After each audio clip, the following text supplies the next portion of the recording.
Madame, Monsieur, bonjour et bienvenue dans le JT d'actualité juridique de la Revue Fiduciaire. On découvre tout de suite les titres à la une de ce lundi 6 mars. IFI et PER, protéger et accompagner les parents d'enfants atteints de maladies graves et rupture d'une relation commerciale.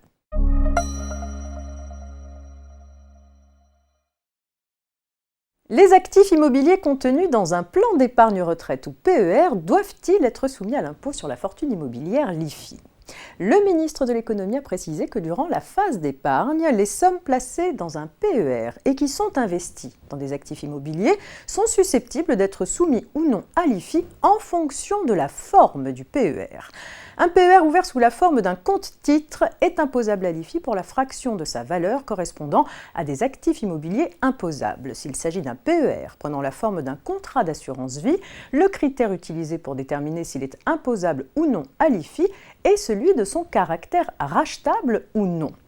Un contrat est réputé rachetable à compter de la date de liquidation de la pension de retraite de son titulaire ou d'atteinte de l'âge d'ouverture des droits à la retraite ou bien avant cette échéance lorsque survient un événement permettant le déblocage anticipé des actifs du PER. Le contrat doit alors être compris dans le patrimoine imposable à l'IFI pour la fraction de sa valeur de rachat représentative des unités de compte composées d'actifs immobiliers imposables à l'IFI.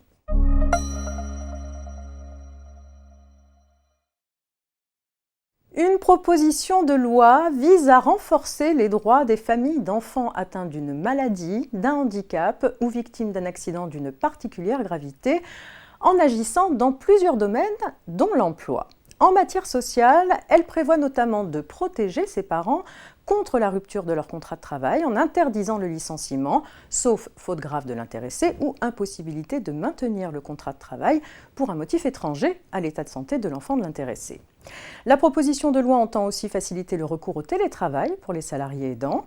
L'accord collectif ou la charte relative au télétravail devrait ainsi comporter les modalités d'accès au télétravail de ces salariés. Dans les entreprises où le télétravail se met en place par accord entre l'employeur et le salarié, l'employeur serait tenu de motiver un refus du télétravail au salarié aidant qui le demande. Enfin, la proposition de loi prévoit d'assouplir la procédure de renouvellement dérogatoire du congé de présence parentale.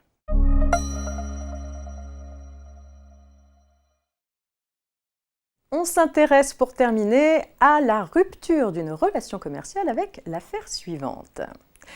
Après une collaboration de plus de 10 ans entre un distributeur de produits électroniques grand public et l'un de ses fournisseurs sur la base d'une négociation annuelle, les relations se détériorent. Le fournisseur finit par notifier par courrier au distributeur la rupture de la relation commerciale avec effet 15 mois plus tard.